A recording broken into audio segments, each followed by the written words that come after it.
Bueno, buenos días, casi buenas tardes. Me siento honrado de integrar esta mesa, dirigirme a todos ustedes. No puedo dejar de expresar mi envidia por cómo habla Lucas. Yo voy a mezclar un poco lectura para poder llegar a esos 15 minutos. Bueno, quiero comenzar diciendo que tuve la suerte de asistir como oyente a todos los paneles de los dos seminarios hasta este momento, y a lo largo del transcurso de los mismos, las tres palabras que más escuché han sido encuentro, diálogo y cursos de acción. Tres instancias que pueden leerse como pasos sucesivos, pero también como tres caras de una misma entidad, ya que el encuentro y el diálogo son cursos de acción en sí mismos, y al menos yo no conozco cursos de acción sustentables que no se desenvuelvan en base a un encuentro y a un diálogo. Pero me pareció que predominaba en las conclusiones de los paneles cierta ansiedad por iniciar cursos de acción postergados o en profundizar los que están en marcha. Por suerte, la ponencia que yo envié a este seminario, en el que se han abordado tantas cuestiones, refleja precisamente un caso de implementación de un curso de acción basado en el encuentro y en el diálogo, obviamente. Describe la experiencia desarrollada dentro de un equipo interministerial de técnicos y funcionarios de un nivel medio de responsabilidad en el que trabajamos desde hace algún tiempo con el fin de mejorar la gestión del riesgo de desastre a cargo del Gobierno Nacional en Argentina. Este grupo nació de la demanda de conectar de un modo institucionalizado dos universos paralelos. Por un lado, el de la investigación científica y los desarrollos tecnológicos, y por otro, el de los agentes públicos que deben, desde otras áreas del gobierno, consumir esos conocimientos para cumplir con sus obligaciones exitosamente, al tiempo que también producen conocimientos que no tiene sentido definir por el absurdo de decir no científicos. Son conocimientos que terminan integrándose en un mismo bucle de producción de los conocimientos que definitivamente se usan. A poco de andar, el equipo encontró su lugar en la gestión dentro de la etapa denominada preparación, la cual se ubica allí donde se han agotado las posibilidades de prevenir un evento o un daño, y se sabe que más temprano o más tarde, inexorablemente, uno o varios organismos tendrán que atender una emergencia o un desastre. Debo hacer un paréntesis, por lo menos en Argentina, la preparación es el primo o la prima fea de la familia. No enamora a nadie, no recibe financiamiento, no genera prensa, no genera espectacularidad, y era difícil ponerse a trabajar desde esa línea de base. Pero este fue el consenso. Y bueno, la ponencia que yo presenté busca transferir algunas claves de los aprendizajes que hicimos en esta experiencia en beneficio del tratamiento de fenómenos inéditos como las migraciones forzadas a partir del impacto climático. La ponencia se llama, que la encontrarán obviamente los organizadores, la pondrán a disposición. La preparación es el punto de encuentro, justamente se llamaba esta ponencia.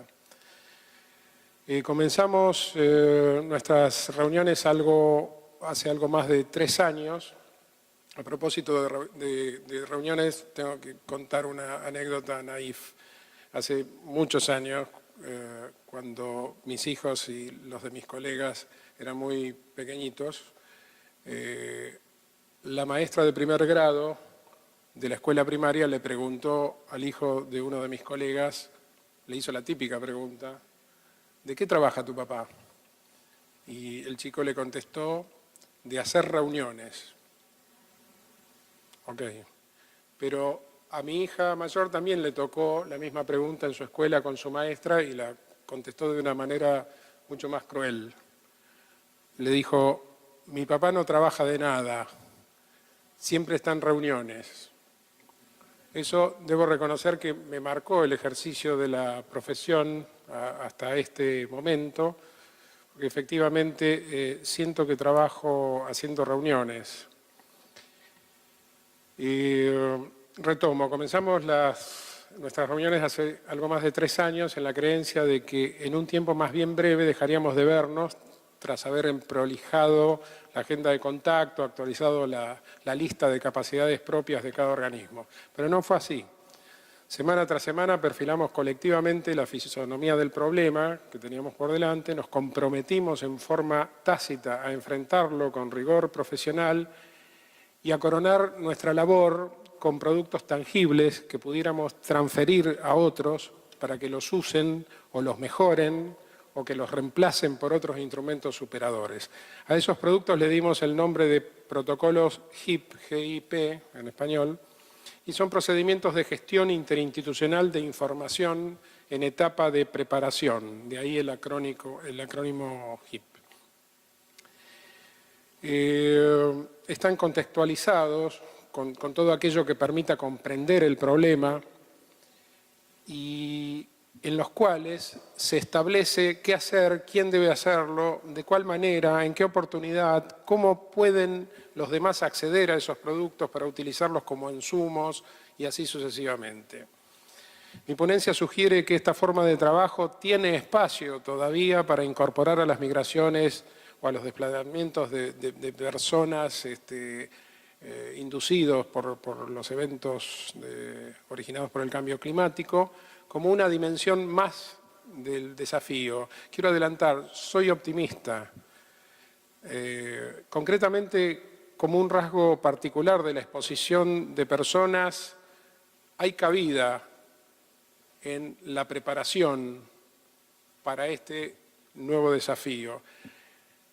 Cada comunidad, actuando en red con otras de su región, podría pautar su capacidad de absorción paulatina o abrupta de población nueva y además conocer las posibilidades de que los cálculos iniciales se vean superados y entonces prepararse también a esos efectos.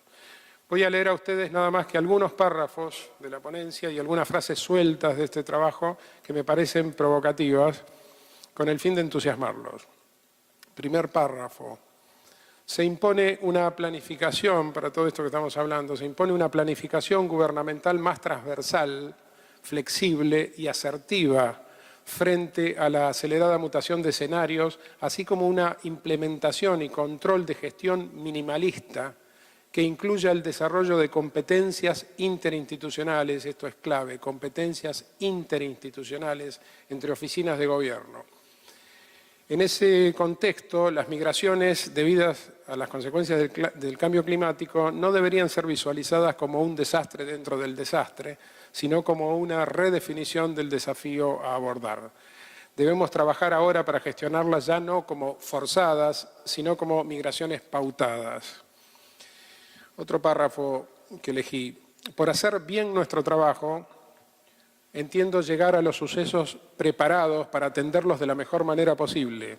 Este será el caso si estamos involucrados, quienes corresponda que lo estemos para hacer este trabajo, si previamente hemos comprendido de un modo cabal las características del cuadro del escenario del cuadro de situación que se avecina, si conocemos su historia y las tendencias que podrían modificarlo, si estimamos en forma correcta los indicios y el tiempo con el que contamos para operar, si visibilizamos todas las dimensiones de la posible afectación haciendo uso del capital cognitivo acumulado hasta el momento, si definimos con exactitud el margen de acción dentro del cual podemos movernos de un modo eficaz y si aplicamos las herramientas aptas con idoneidad para producir decisiones oportunas.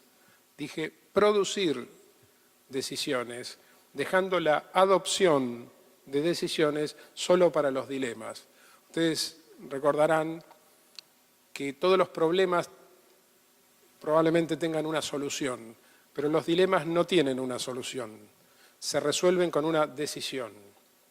Entonces, en la etapa de preparación hay que agotar todos los recursos para encontrar soluciones a los problemas, dejando para los funcionarios políticos, cuando ya no tienen más herramientas, adoptar una decisión y el margen de error será mucho menor. Otro párrafo, la tarea de la reducción de riesgos conlleva una posición moral y exige la modestia de no engolosinarnos con nuestros propios logros tecnocráticos. Así, el ingreso al abanico de la gestión de riesgo de desastres, desde el desplazamiento de población en magnitudes y frecuencias inusitadas, se convierte en previsible y, por lo tanto, gestionable. Me preocuparía si solo nos quedamos sentados hasta verlo llegar, aplaudiendo la eficacia de nuestro sistema de monitoreo y alerta temprano. Eso sería un error. En otro párrafo digo, la mortal diferencia entre ser eficaz y ser efectivo es que en el primer caso conseguimos hacer lo que nos proponíamos y obviamente estamos muy contentos de haberlo conseguido, es un factor de éxito. Pero en el segundo supimos también proponernos previamente lo que era necesario. Hay que acertar con lo que es necesario antes de intentar ser eficaz. Porque si no, le vamos a dar una exitosa solución a algo que no era en realidad el problema que había que tomar.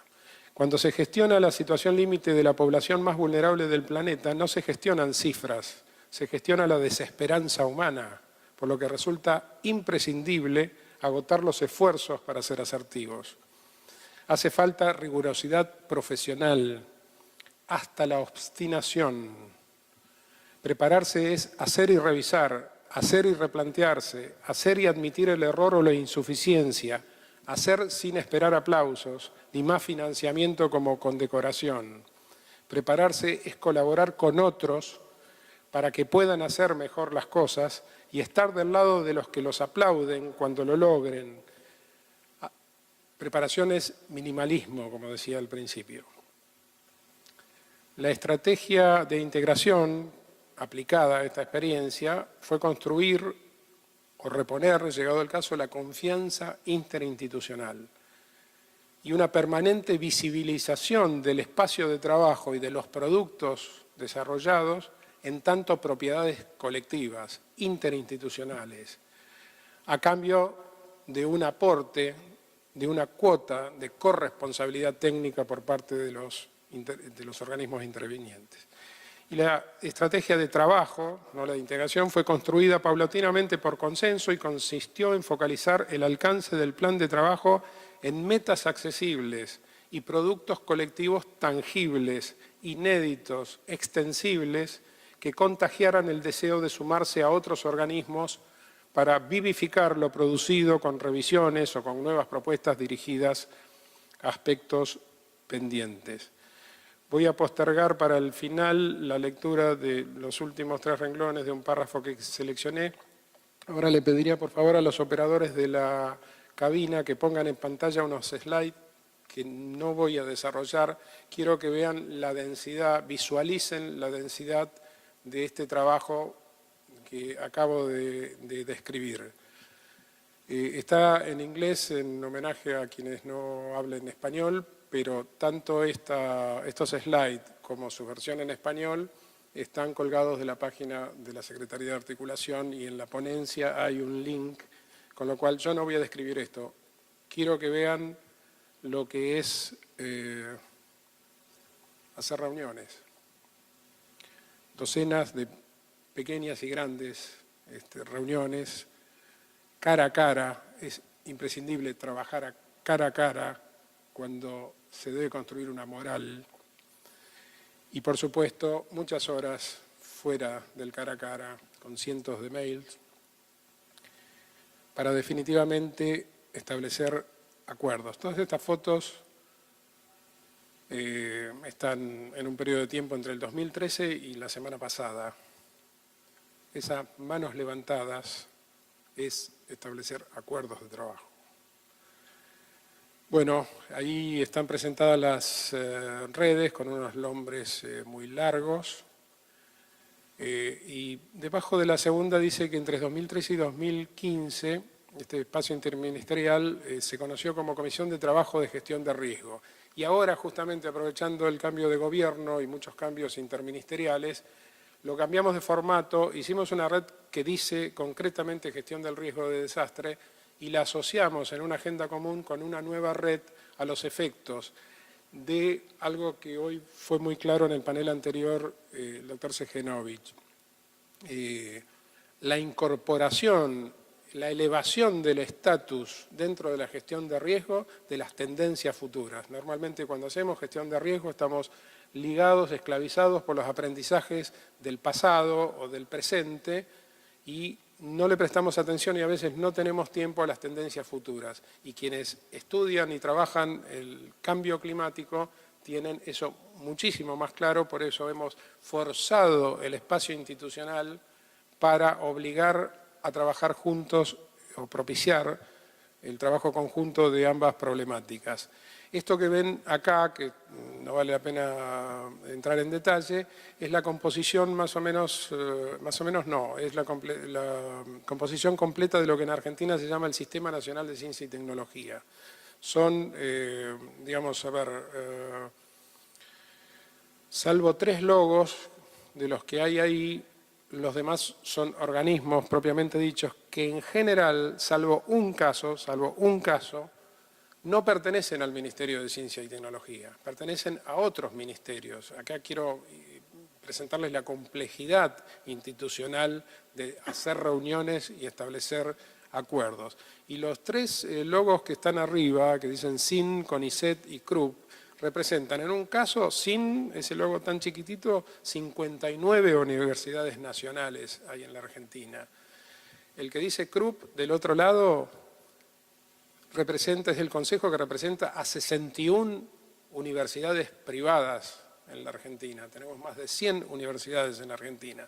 Y el CONICET, que es donde verdaderamente se hace ciencia, entre sus propios institutos y los centros de doble dependencia con las universidades, presenta un escenario de 200 centros de investigación en la Argentina. Esto no pretendo ni siquiera que visualicen la letra cuando se lleven o operen el link, pero quiero que vean la vastedad de la otra mesa de esta fiesta, que son los organismos técnico-operativos pertenecientes a todos esos ministerios. Hay aproximadamente 15 ministerios nacionales en Argentina que tienen un fuerte involucramiento con la gestión del riesgo de desastres.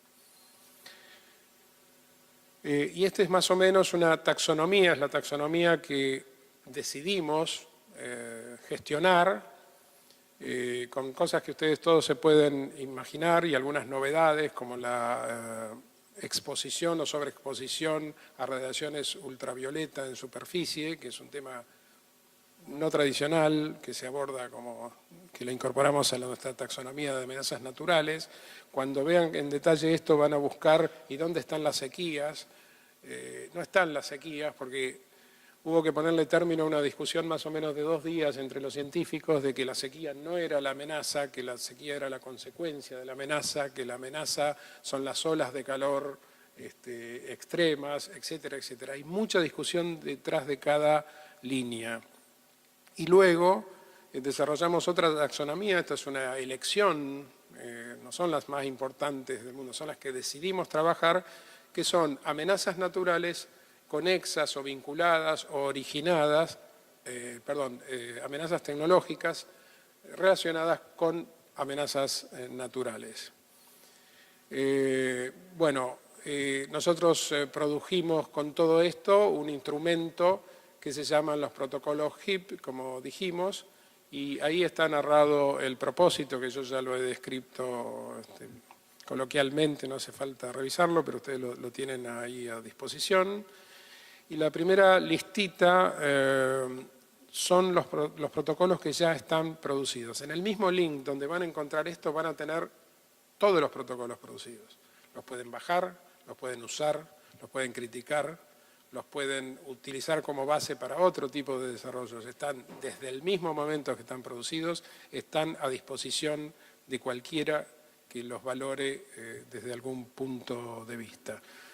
Y estamos estas semanas comenzando un protocolo de gestión interinstitucional de información relativo a la amenaza de la gripe A, o como ya está en discusión, no la gripe, que no es una amenaza, nos dicen los científicos, la pandemia es la amenaza, entonces probablemente el nombre definitivo de ese protocolo aluda a la pandemia. Y dentro de las otras categorías, de la otra taxonomía, estamos empezando a protocolizar la amenaza de la afectación de centrales de producción de energía, digamos, el colapso de la provisión de energía en base a centrales. Como nombre preliminar le habíamos dicho por ceniza volcánica. Bueno, ya tenemos una lista de 6 amenazas de la primera reunión de discusión que van a ser abordadas como efectores de un probable colapso de centrales. Bueno, ya estoy terminando. Hasta ahora, si ustedes me escuchan amenazas, realmente en 3 años todavía no hemos empezado a trabajar profesionalmente el riesgo, que es el que presupone la exposición. Y dentro de ese trabajo respetamos los manuales internacionales que dicen que el riesgo debe ser trabajado con los actores locales, que deben tener una localización específica. Bueno, este año vamos a empezar a producir protocolos de gestión de riesgo local sobre territorios delimitados por polígonos y vamos a empezar a trabajar en mapeo de riesgo y la simulación de la toma de decisiones en base a los protocolos. Para terminar, el párrafo no lo voy a leer, el que estaba pendiente, simplemente hacía alusión de que puedo dar garantías después de estos 4 días en los que pude participar en estos 2 seminarios, que la cuestión relativa a las migraciones y los derechos humanos van a ser incluidas de inmediato en la dinámica de la elaboración de la formulación de estos protocolos. Muchas gracias.